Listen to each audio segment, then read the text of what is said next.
Welcome to Positive Talk with Kevin McDonald. Hey, that's me. Hi, and welcome to Positive Talk. Our show features the best positive stories and people from around the globe as we endeavor to answer the universal question of why am I here and what is my purpose? Understanding that can change everything, and knowing your greatness is fundamental to living your best life. So join us right now as together we work to create the adventure of our lifetime. And welcome to the show, everybody. We've got a great guest for you today again. I know I say that all the time, but by gum, I actually mean it. Benjamin Feldman is our guest today, and he's an author. He's got something called the New York Wanderer Press, and that is, he does blogs, he does books, he's on a bit of a PR run right now, talking to other podcasters and radio shows and other venues, and talking about his latest book that's out. And we're going to talk about that, but more importantly, I want to talk about how he got. Well, first of all, Benjamin, welcome to the show. How are you? I'm great. I know, that's why you're here. I feel great. Well, good, because you and I both experienced a little bit of life in our over time, and so I really think that given that, it really helps you with your writing, because as being a bit of a historian as well, it really helps when you were actually there for a good portion of the last half of the 20th century and this century, because a lot, I don't know about you, but I felt like a lot went on. What do you think? Yeah.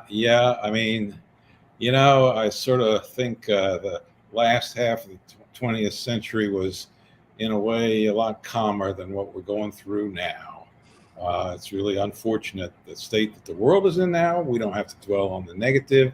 This is Positive Talk Radio, but we've got a lot of issues, and when I was a young guy, it was the Vietnam War, and that was our biggest problem. And luckily, that ended one way or the other. We got different problems now. We really do. And I'm really hopeful, being the positive folk that I am, I'm really hopeful that we will figure it out in short order so that we can all get together and work together for the betterment of the planet and for each other, and really have, a really nice time with each other. And that would be my wish. What's your wish? My wish is for a soft landing, Kevin. Okay. The start of the introduction to your program talks about inspiration and finding what makes your life meaningful, And for me, it's telling stories.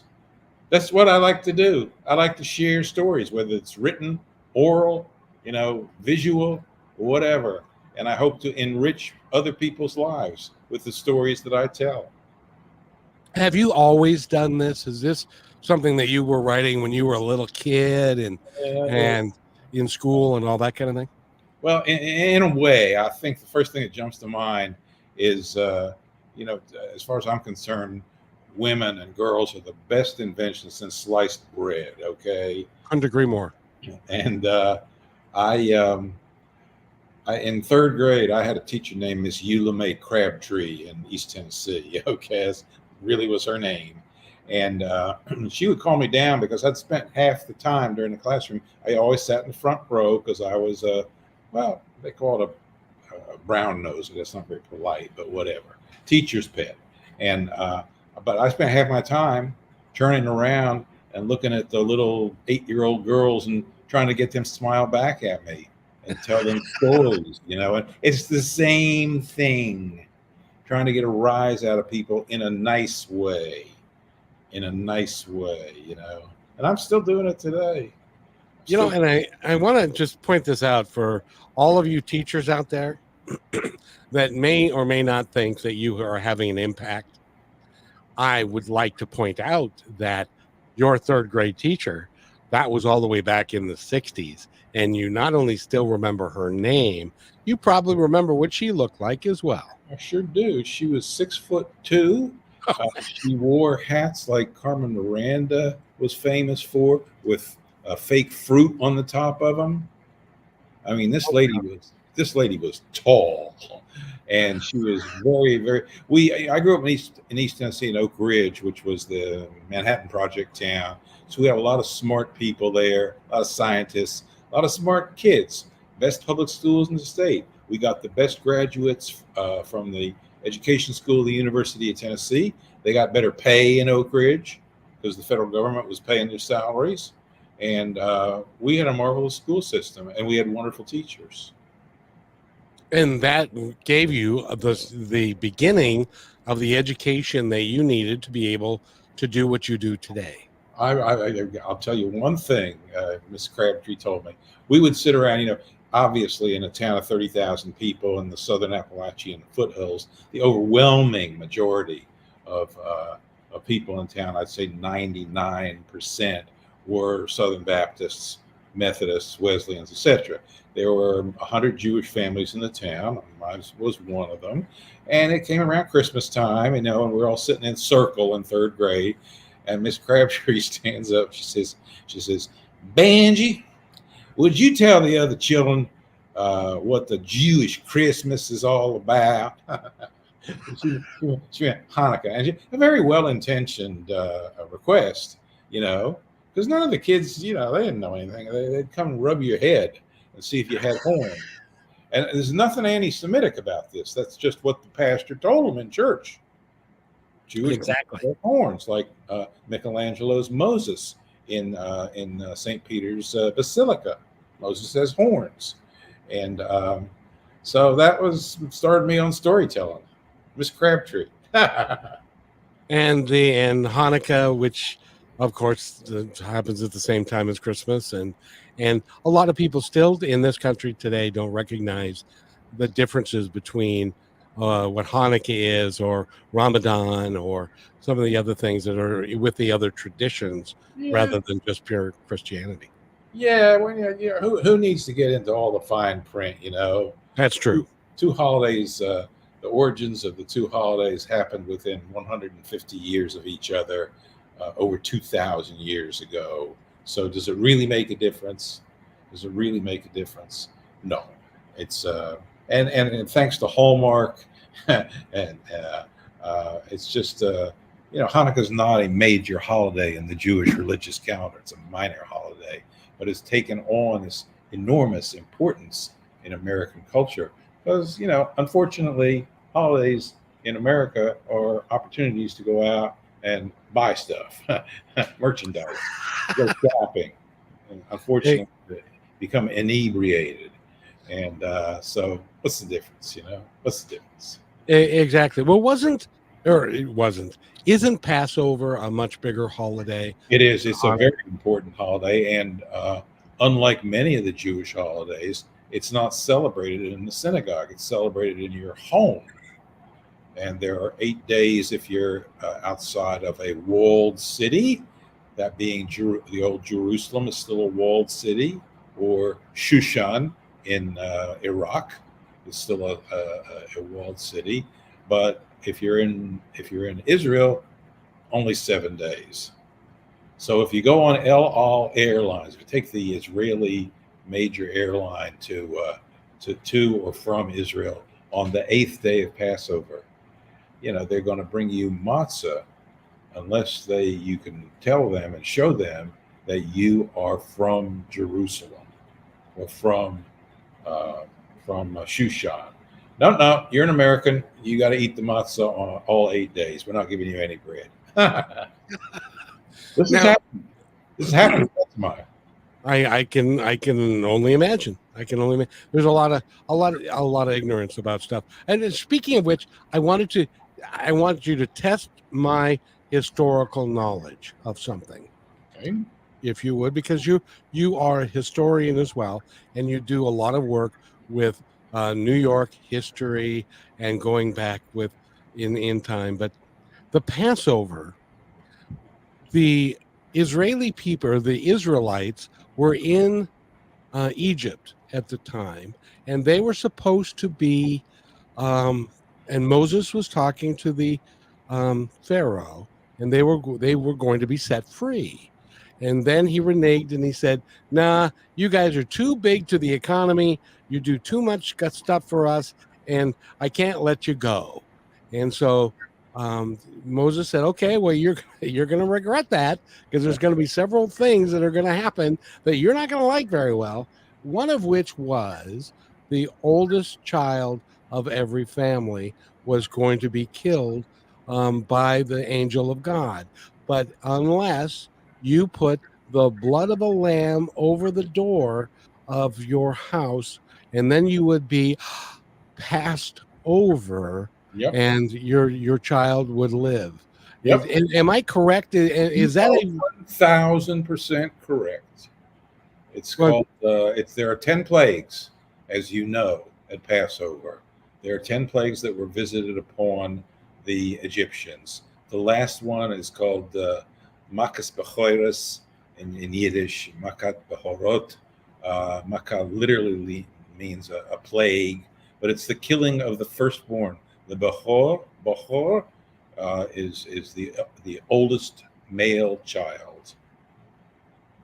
and so hence Passover was born, and that's also, by the way, the Pharaoh had an older, or the oldest son of his was not above God's law, and so therefore No, also he no, was also killed. no. And Unfortunately, that's the reason Pharaoh let his those people go. Who yeah, knows? exactly, which of course led to the parting of the sea so that they could go through, and all of that. It was very interesting that time. A lot of legends. I mean, archaeologists. I've read some articles recently, and when you ask archaeologists, did this stuff really happen? Is there any evidence that Jewish people lived in Egypt at that time? They're going to tell you there's a lot of doubt about that. That maybe before they did, but maybe they'd moved already. And it's you can't. It's the Bible. It's a bunch of stories. There is evidence. There is evidence of many things, but it's been a couple thousand years at least. And in the case of the Passover, it's been I think 3,500 years. So they're great stories. And there are traditions, and in every great book or great tradition there are great stories, and there are lessons for all of us to learn. The prime of one for me, which appears in every, I can't say every book that I've looked at, is love your neighbor as yourself, take care of each other, be kind to one another. That is a universal theme in everything that we do, and that continues to this day. I It think is. that's one of the 10 Commandments, isn't it? I forget. Love thy uh, neighbor as thyself. it's, I'll ask the God, governor. I'll ask the governor of Louisiana. He knows. because that's going well. All we have to do is go to school now, and we'll see it on the wall of every school. Yeah, But that's fine. in any event, enough of that. But I wanted to ask you, because I generally don't know this. I grew up in Seattle, Washington. We don't really have what I would describe as a Jewish community per se, or a Yiddish population, or Yiddish culture. So I don't really know what that is. Could you kind of describe that for me a little bit? Pretty simple. Pretty simple. Yiddish is a language which was invented as a written language around the year 1100 in Germany, because in that century and for quite a few centuries thereafter, I mean until the Holocaust, there were lots of Jewish people living there. They were, um, back in the 12th century, we're talking the year 1100. All Jewish people were Orthodox. There was no such thing as lightweight, Jewish light. Everybody was Orthodox. Everybody observed the dietary laws. Everybody went to synagogue, men. And the language was born so that the Jewish people could communicate with each other in writing, okay, um, using the Hebrew alphabet, but the German language, so that the authorities could not read the correspondence. And this is how the language was born. It gradually morphed into a spoken language, Jewish people, and we're talking about Ashkenazic Jewish people, so not from North Africa, not from the middle, not recently from the Middle East. People began to speak this language as Jewish people moved east to Eastern Europe, to Poland, to Russia in very large numbers. They were already there, actually. They began to integrate into the Yiddish language words from those other languages, just like English is made up of, it's mostly Middle Ages French, Yeah. And so Yiddish is made up of, it's written in Hebrew letters, but some of them are pronounced differently. And it's got a tremendous German vocabulary component, a very large Polish component. It has a significant Russian component. It depends where the family's roots came from. And there are lots of words in Yiddish which are French, which came into Yiddish via Russian, because Peter the Great loved France. And so he imported French words by the hundreds, anything that has to do with art, music, theater, and even the word for nightmare, cauchemar in French, modern word. They're all in Russian. And then from Russian, at the turn of the 20th century, they made their way into Yiddish, toot the sweet, And that's about as short an answer I can give you. That is really fascinating. That going back, that's 1,000 years ago, almost. Oh, that, yeah. Yeah, it is 1,000 years ago that it began, and it's amazing to me how our societies tend to evolve and continue to evolve over time. I hope ours continues to evolve in a good way. That would be really nice. God willing. Yes. So tell me about, you have a new book out or coming out. Tell me about it. It's out. It is definitely out. It's called The Dentist Shake. Like chic, like shake, like a shake, like from the desert, and it is the story. That's its title, and then the subtitle is Charlie Walensky's ascent from the slums of the Lower East Side to the Côte d'Azur, and it is this crazy, crazy story that I spent 6 years researching and writing, which was a lot of fun. This was not hard work. This was not work. This was pleasure. It included 5 trips to the Côte d'Azur, to the area of Nice and Marseille, and I have cousins there, and et cetera, and et cetera.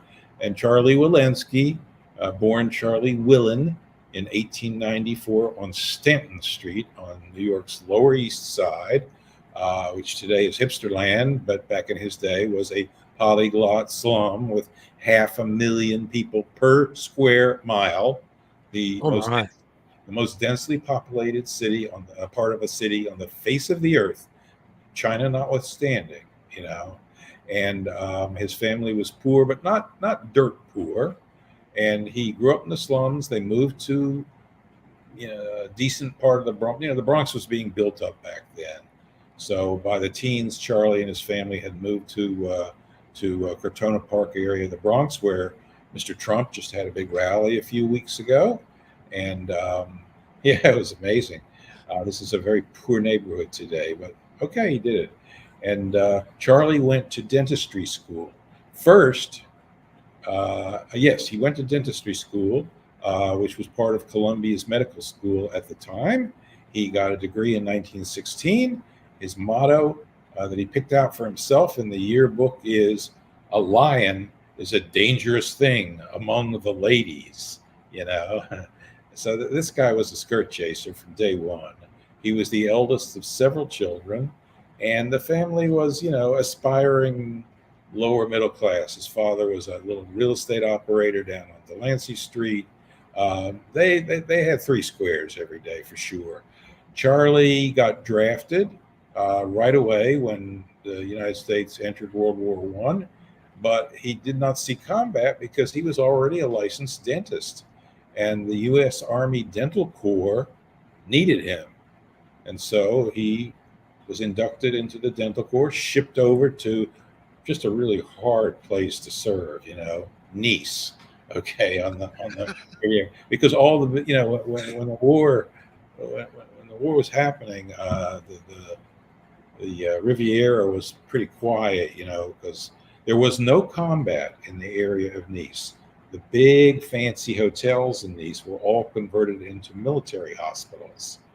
And so the Negresco and the, et cetera, et cetera. Some were French military hospitals, some were American military hospitals. And now I have to tell you that dentists are in high demand when it comes to combat casualties. I'll bet. So Charlie, worked. I don't know how hard he worked. He worked, but in the evenings, he had the run of the Promenade des Anglais, and Charlie, met a lot of ladies down there, and he developed fluent French. He stayed there until January of 1919, and was shipped home with his dentistry license and his veterans benefits, and then he he moved to an apartment of his own in the Bronx on Clinton Avenue, 2 blocks from where the Trump rally was held. I visited it the other day. The little building's still there. He had a clinic there, and he had another dental clinic on 5th Avenue and 33rd Street. And he was making an okay living. He was chasing women quite assiduously, let's just say that. And he liked to hang out in the so-called bohemian clubs of Greenwich Village in the demi-monde. And he got involved. Oh boy, this was not the most moral human being on the face of the earth. Right, he was busy. We'll just say he was that. a busy boy. He met a woman named Adele Lowen, who was his age. She was married to an old geezer named Daddy Browning. Call me Daddy. Edward West Browning Jr., very rich clothing manufacturer, 3 decades her senior, whom she married. And Charlie was the family dentist. And Charlie took up with Adele, and Charlie infected Adele with a very severe case of gonorrhea. And she stayed, it was terrible, 6 weeks in the hospital. Even back then, that was a long stay. And then her husband, of course, had to find out about it.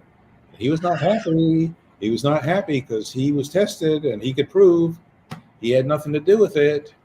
And Charlie, meanwhile, the tabloids just went crazy with this. It was public knowledge. And Daddy Browning, he had his own career. Charlie sort of channeled him, and it turned a big public scandal. And Charlie and Adele Lowen, after she recovered, well, she promised her husband she wouldn't see the guy again. Well, that lasted about 3 days, and they rented an apartment down in Greenwich Village on 11th Street. The building is still there, and they shacked up, or they had their visits there, whatever. And then they decided they're going to Paris together. And Charlie booked passage for them on a steamer. And unbeknownst to Adele Lowen, her husband had hired a gumshoe on the same to take passage to Cherbourg on the same boat. And he tracked the couple. He tracked them to Paris. He found them in the Hotel Imperial, which is near the old opera house. And he interviewed the desk clerk and whatever. And they got caught. And so they were divorced in Paris. And it was, also done in the United States.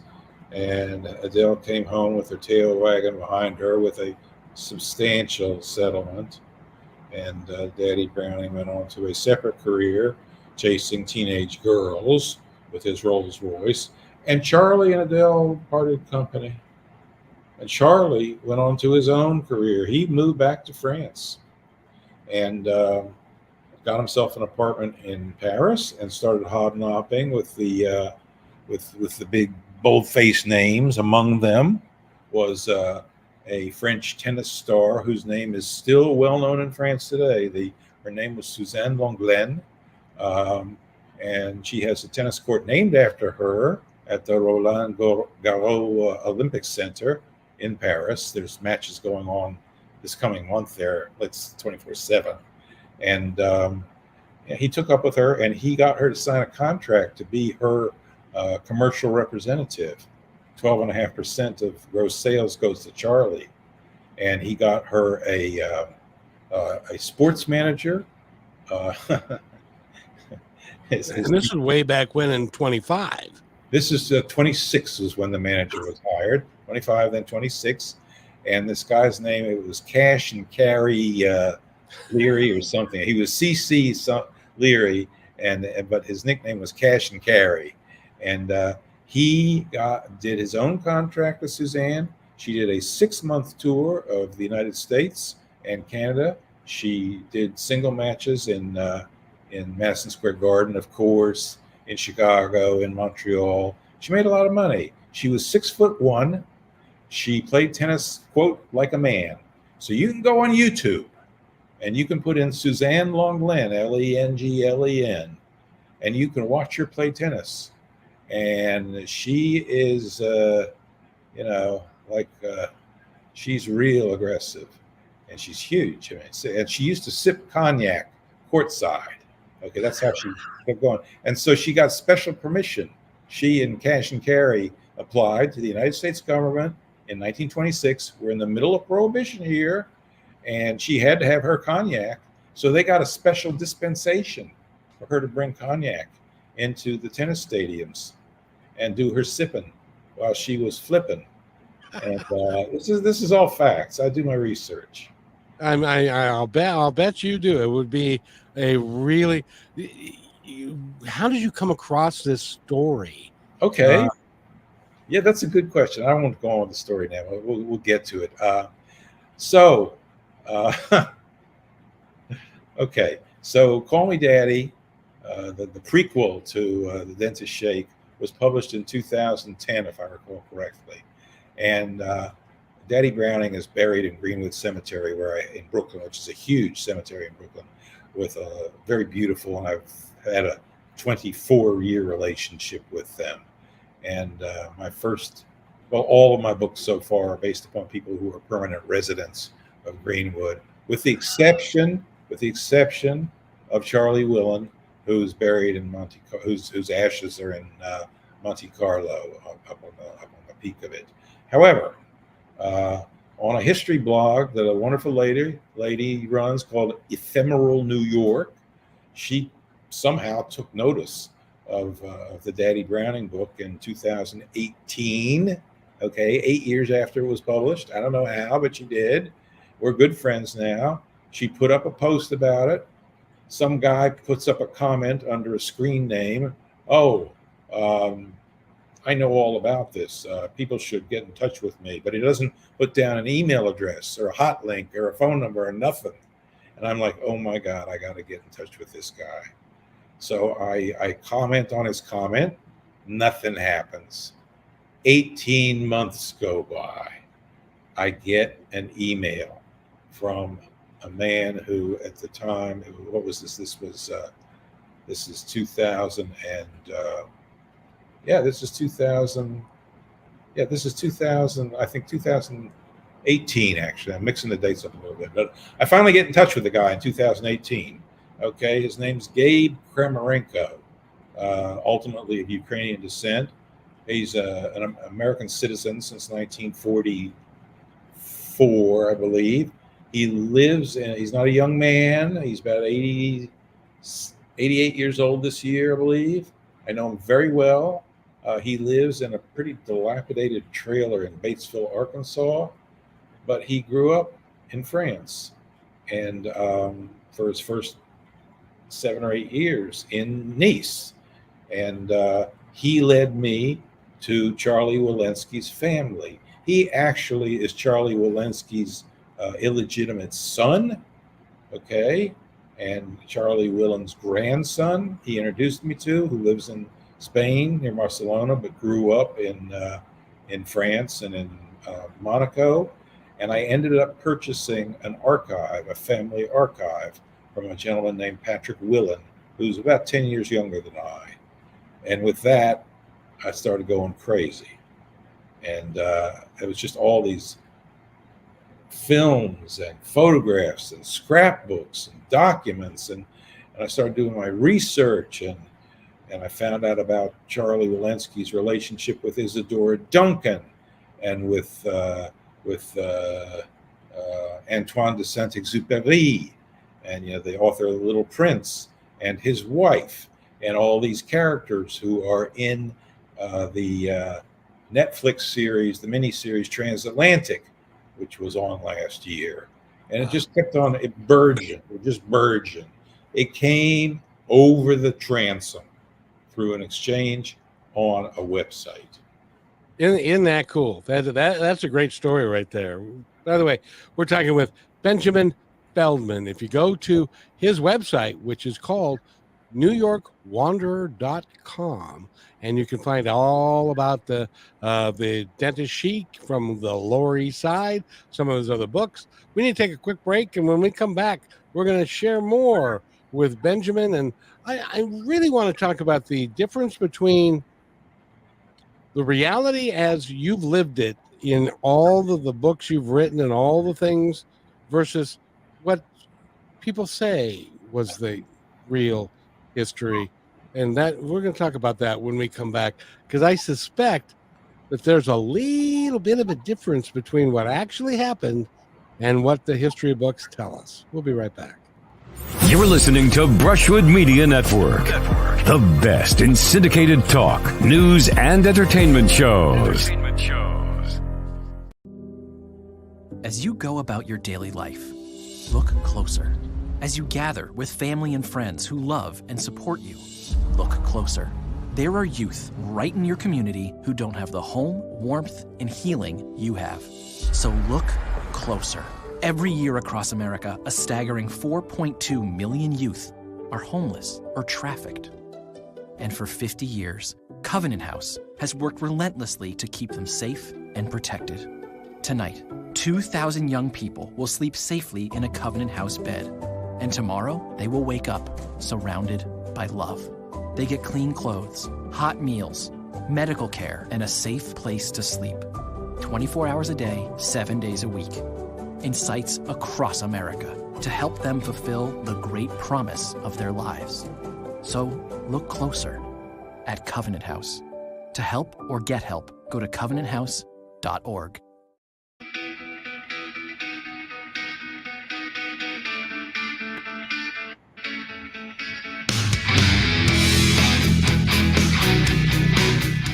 And welcome back to Positive Talk with Kevin McDonald. And we've got a great guest here. He's an author. He's a blogger. He's a historian. And he knows probably more about what has happened in New York City since he moved there in '69 than probably just about anybody. But I wanted to ask him, because I think that this is true, but I don't know it to be true, because you've done, in order to do the books that you've written, you've done a tremendous amount of research. And you can oftentimes separate fact from fiction. What people have said about an event or a thing or a person versus what actually happened in those. Am I close in that? Is there a difference, or is what we find in history books pristine and all together and not written by the victors, but is perfect? Well, that's a subject I spend a good amount of time talking about with various friends and counselors. And I'm going to say dates are history. They are just facts. It happened in year Gimel, whatever. And it can be proven frequently with radiocarbon dating and scientifically. However, history beyond that is made up of stories. Your version, my version, somebody else's version. And, is there any truth? What is truth? Okay. I mean, the books I write are all, they're nonfiction. I challenge you to find a mistake in them. My first book that I wrote, the guy got in touch with me a few years after it came out. This is a long book. It's a murder story. It's true crime. It's hundreds of pages long. I spent 7 years doing it. And this guy told me it's part of it takes place in Saratoga, New York. And in the book, and it's in the 1850s. And in the book, I referred to the horse racing track in Saratoga, which is, of course, Saratoga Springs is a big horse racing venue in the warm months, and I referred to the horse racing track as having existed in 1853 when part of the book takes place. I was wrong, and he very politely informed me that the track was not built until 7 years after that, and I checked it out, and he was right, and I was wrong. But who cares, you know? I maybe I'll use the verb practice. I write creative nonfiction. It's all true, but I try to tell the stories in a colorful way, you know, because like I said way before, storytelling is so much fun. And when you speak in public, which I do a great deal, I don't worry about getting it absolutely correct. My audience wants me, and most people's audiences. It's the first piece of advice I have to authors and to storytellers who speak out loud. Don't take notes. Don't read from notes. Just tell the story. It doesn't matter if you make a mistake. Your audience doesn't know the difference. They want a story. I've been yelled at. The first time I spoke in public about my first book, I had 150 people in the auditorium in the old chapel at Greenwood Cemetery. And I brought all these notes, and I was so nervous and blah, blah, blah, blah, blah. And I started looking at the notes and looking up and down, and people started yelling at me. I have it on videotape. People started yelling at me. Stop reading. Put those notes down. Just tell us the story. So I did. And I never had a nervous moment after that.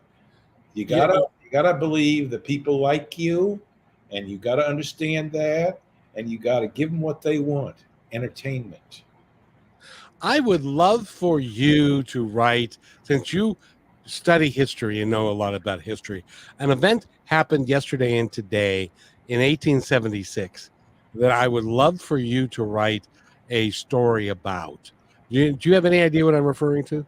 Well, let's see. It's June, late June of 76. So the presidential campaign is going on, I think. But I don't know. You tell me. There was, this goes out to the west I'll give you a hint, in a place called the Little Bighorn. Oh, today's the anniversary of the battle, of a disastrous battle. Yes, and the interesting thing about it, and I've always looked for that one because there have been lots and lots of stories about it, but nobody really knows what happened. Because for those of you that are wondering, I was asking my staff yesterday. I said, "Do you know what today is?" And they said, "No." I said, "It's June 25th." And they said, "So?" I said, "This is the first day of the Battle of the Little Bighorn." And this is Custer's last stand, right? So, and this is Custer's last stand. Well, who's Custer? Who's so Custer? Well, Custer and his entire group were murdered. I mean, they were 260 some odd guys. The only living thing from that regiment that survived was a horse named Comanche. And he didn't talk English so good. Yeah, that's right. But it would be fun because there's so many stories around that, and nobody knows exactly what happened, right? And in what order it happened, but the one thing that they've never said is that, and maybe it's politically correct, I don't know, but Custer had two wounds on his body. One was a bullet wound in his side, and the other one was a bullet wound to his temple. And so, but from my perspective, and nobody's ever said, well, because if I was Custer and I had 2,000 Indians that were looking at taking me alive and doing some really unique things to me, I'd probably kill myself too. So it would be an interesting. I would love for you to, because you do research so well. But that's just me. You got enough stuff in New York to write about. I'm going to tell. I suspect, Kevin. I don't know if you've looked into it on the Internet Archives and everything like this, but it was Sitting Bull, right? He was correct. The head of the, and so that's the Sioux. Am I correct? You are correct. Okay, I'm going back to high school history here. The Sioux and Cheyenne were the two major. And Cheyenne, yeah. And two major people actually came to New York later. And, yes. and went on lecture tour. And I think him and Buffalo Bill, He was part of Buffalo Bill's Wild West show for a period of time, which spent a lot of time in a tent at Coney Island. Can you believe it? Exactly. Exactly. So see, we can all tie it together to New York and Coney Island and all that stuff. It's a market. One of my favorite characters in New York history, and it's Connecticut history too, is P.T. Barnum, because P.T. Barnum was bigger than life. And I can go on and on. That's not really relevant to our topic today, but it's about storytelling. I mean, Barnum, what was Barnum's motto? There's a sucker born every minute. That's correct. and that's a listener to one of my lectures, And so it's great. Now you get out and you lecture a lot and talk about history and the history of New York and the blogs that you do and the books that you've written. What is your favorite topic to talk about when you are out and about doing a lecture? Oh, you really referred to it before. I mean, when I have a team that I write books with. I have a professional editor, I have a book designer and compositor, okay, and I work with people. I have a translator for the latest book. It's being translated into French. Hopefully, I'll find a French publisher. But I like to talk about the process. I like to talk about my excitement. My favorite topic, it's me. And if you're talking seriously among the range of historical topics, it's not just the books, the full-length books I've written. I'm really, really interested in Barnum. And I've written a lot about Barnum, and I've read a lot about Barnum. And there's so many traces of Barnum's life and his partner later in life, James Bailey, in the circus company. And he's one of my favorite guys to talk about. Bigger than life. There aren't very many people anymore that are that bigger than life, because he was known, Barnum and Bailey, the circus was known worldwide. And that's the days before the internet and TV and all that, and it was all done by newspaper, wasn't it? Yeah, you're absolutely right. The third book that I wrote was a biography of a man named William Niblo, who was a Scots-Irish immigrant to New York City at a very young age himself, around 1810. And Niblo first opened what were called he opened a coffee house, which is really in the English tradition, a tavern with hostelry. You could sleep at business meetings, legal meetings, and food and beverage, and a place, a bed to sleep in. And he became very successful. He was a glad hander.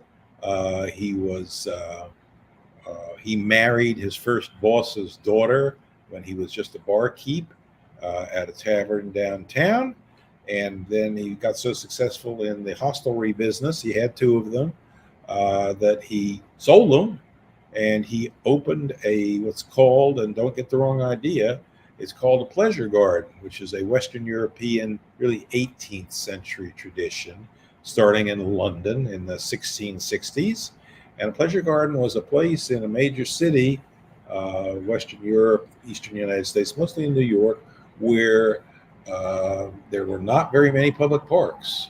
And the public parks that existed were full of, pickpockets, criminals, ladies of the night, etc. And so genteel people, not necessarily wealthy, but just genteel people who wanted to go to an outdoor venue where they wouldn't be raped and strangled, and could have some beverage and some sherbet and some pound cake and see some live entertainment, genteel entertainment. Look at panorama paintings. They went to Niblo's Garden. Niblo's Garden. The reason I'm going into this, I wrote his biography. People from all over the Western world came to New York, and they went to Niblo's Garden. It was the Radio City Music Hall of its day, and just as large. It started smaller, it grew, and it grew. It was incorporated into a hotel, a major hotel that was built down there in 1852. And so when the first Japanese diplomatic delegation came to New York City in 1860 with some of the young men dressed as samurai and whatever, they went up and down the East Coast visiting Baltimore, Boston, Philadelphia, New York. The city threw them a big party. It lasted 4 days. Where did the party occur? Niblo had the clout politically. He was friends with all the Tammany Hall guys. It was held at Niblo's Garden. 20,000 people amassed in the streets in front of an auditorium that held 3,200. The tickets were a little bit oversold. You know, there was a civil disturbance. Nobody got hurt, but it was quite a show. And that's how important Niblo's was. There's other places to throw the party, but nope, Niblo got the deal. And the Niblo's Garden lasted. He died, and he retired from management of this venue, which he had started in 1828, and it lasted under his name, even though he died in 1878. He retired in 1861. He pursued a life of Christian philanthropy after that, and education. He was a devout Episcopalian, and the garden stayed the garden, and this was the place. He sold it to somebody, but the name stayed on the marquee until the building came down in 1894. So you're talking about a place that lasted 66 years under the same name. Now, it's no record because Radio City Music Hall is now in its 90th year, I believe, 1933, and we're in 2024. But Niblo had a good run. And every year at Greenwood Cemetery in Brooklyn, I was asked in 2013, the book came out the following year, but I was asked in 2013 by the administration of Greenwood Cemetery, which is this huge, beautiful place in Brooklyn, where the Battle of Brooklyn was fought in 1776, and the Americans lost and ran away. But Greenwood is this gorgeous rural cemetery, or formerly rural cemetery, and they asked me to create a mid-Victorian circus. And like a jerk, I said, sure, I'll do that. You know, I can do anything. Sure, I'll do that. And so I did it. And it almost killed me. I had to hire the performers. I had to rent the sound, the light, the props, everything except ticket sales and publicity. I had to do myself. So I got my nephew involved. And the first year we had 750 people. No. We had 175 people one night. The first summer, we sold out really quickly. This July, the 18th and 19th of July, we'll have 750 people at the site each night. It's already sold out. You got to pay, I think, $50 to bring your own blanket, bring your own picnic, and sit down on the grass for an hour and a half while you're entertained by a professional nonprofit circus company. That would be a lot of fun to go to. By the way, we're talking with Benjamin Feldman. Go to his website, which is New York Wanderer. That's what he's known as, a New York Wanderer. And .com is his newest book, The Dentist Chic from the Lower East Side. Pick it up. It's out now, and you can pick it up at all the major outlets and all that kind of stuff. Benjamin, we are going to be right back. And when we come back, I want to ask you, since you are a history of New York City, going back a long time, did they used to have better ways of hiding their corruption, or were they not corrupt, or has it always been kind of an underlying theme behind New York politics? We'll be right back. I'm not sure he was ready to handle this one, but I wanted to We'll be right back. A lifetime of savings can disappear overnight. Millions of dollars are stolen every day from unsuspecting older adults by family members, caregivers, and trusted professionals.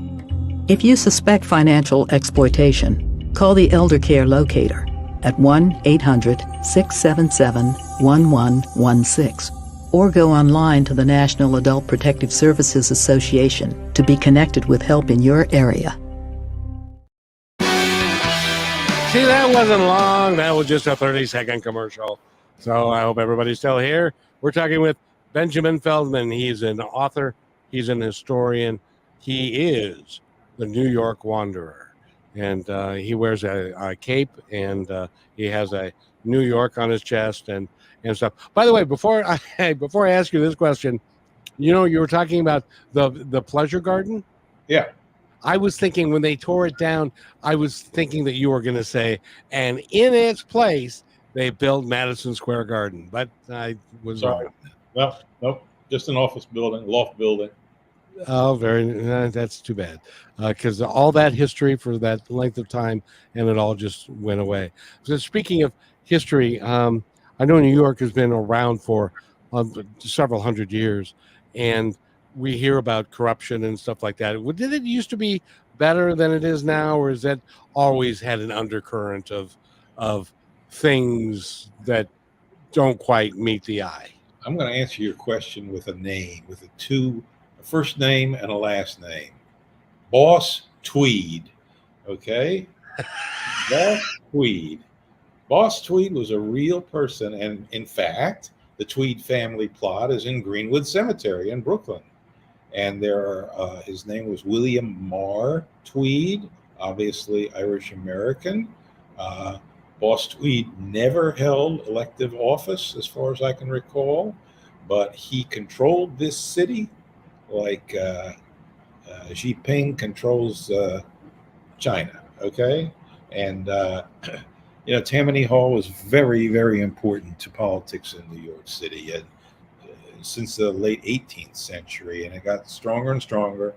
And as Irish Americans became the predominant migrant flow to New York City during the middle of the 19th century, you just had to join the party, and you got a turkey and you got a bucket of coal, and you voted the way they told you to, and sometimes you voted once or twice or three times, and you got a pint of whiskey each time, and Boss Tweed ran the show.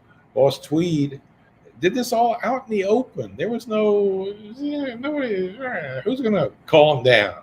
He controlled the police force. He controlled the district attorney. The mayors were basically appointed by him during his tenure. The last one was a man named Abraham Elegant Okie Hall, okay, who was known from his elegant form of dress. And he was just basically, and I hope this is not vulgar, but in young people's slang, he was Boss Tweed's biatch, okay, like just did whatever. And yeah. Tweed was finally a commission was appointed. Things got out of hand. He built something called the Tweed Courthouse, which sits right across from City Hall. He spent ridiculous amounts of money on plasterers and carpenters and stonemasons, and right out in the open. There was no bidding on the contracts. And finally, the law caught up with him. He got investigated. The newspapers started to take him apart, and he actually was tried for corruption and put in jail. And he escaped to Spain for a while, but he was captured and brought back. And I believe Boss Tweed died in jail in 1898. That didn't get rid of corruption in New York, but it was out in the open. There was no pretense of lawful conduct. It was a system, and it worked. It's kind of like the system that they had in Chicago. Yeah, with Al Capone, and with your famous mayor, Mr. Daley. Mr. Daley. That's what they call him. Mr. Daley. I remember him well from the 60s and from the Democratic Convention in 68. He was still mayor. And yes. Boy, he ruled that town with an iron fist. Yep, and a lot of people don't know as far as Al Capone, because he killed a lot of people. He was supposed to be rumored to be responsible for the St. Valentine's Day massacre, and other things and stuff. And then he ended up going to jail for, wait for it, tax evasion. Yeah, income tax evasion. Yeah, that's all I could pin it on. And he was born and bred in Brooklyn. Ah, that's right.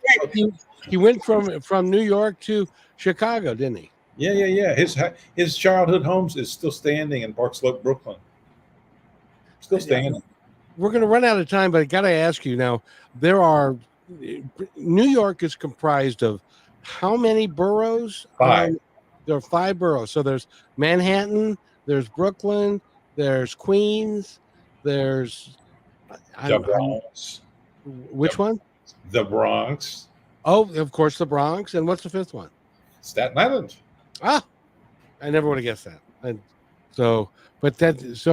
you've been there for 69 as we've been doing this. So the police keep going by your place. So, but you have done a lot with your blog, and I just love talking to people like you that have done your research, history, because it is important. Who is it that said, study history? If you don't study history, you're doomed to repeat it. George Santayana, okay, the pacifist. You pulled that out. Yeah, those who forget history are condemned to repeat it. And that is something that I really would like us to look at. Yeah. He was an amazing novelist. I mean, the work is very, very dated now. He was a pacifist. I forget the name of his extremely famous book. He wrote a number of them. I read them when I was 16. It's young man. Speaking of which, Benjamin, we've just got about a minute left. I would love for you to tell our audience anything you'd like them to know. I'm sorry. Repeat that question. I'd like you to tell our audience anything that you would like them to know, and no pressure. You got a minute. Okay. Be proud of yourself. Tell whatever stories you have to tell. I love cemeteries. I go to cemeteries all over the place because underneath each tombstone, inside each mausoleum, is one or more human lives. And you take your portable phone with you, take your cell phone with you, and start Googling. And you are going to find yourself on a merry ride. It'll be like being in Disneyland, just your local graveyard. And it's a way to enrich your life. Just enrich your life with history, with other people's stories, and maybe somebody will write about you one day, famous or not. Indeed. Thank you so much, Benjamin. And I'm hoping that one of these days somebody's going to walk up into a graveyard in Hollywood, and they're going to see a tombstone for the gentleman by the name of Bob Hope. And they're going to say, who the hell was that? And then they're going to Google him, and they're going to find out he was an incredible human being. He was. He certainly was. I miss him. Yeah, indeed. And people under 50 don't even know who he was. Anyway. I've heard of him. Married to the same woman, Dolores Hope, for 52 years. Okay, at least. Yep. Good guy. Great, man. You're going to have to come back, and we got to talk more history. I just love touching base with you on stuff, because I get a lot of people going, who? What? Did they exactly exist? So don't get me started. I'll talk for hours. You've got my email address. Contact me. I will. Benjamin Feldman is our guest. The New York Wanderer.com is his website. Go do that. Get his book, The Dentist Chic from the Lower East Side. It's a really good read. It would be a lot of fun. And I want to thank you so much for being here. My pleasure. I'm really deeply indebted to you. Thanks for listening to this episode of Positive Talk with Kevin McDonald. Our purpose is to provide everyone with a positive, entertaining, and educational experience. I would love your feedback and comments about the show, including possible topics and great guest suggestions. Please email me at kevin@kmmedia.pro. And remember, be kind to one another, because each other's all we've got.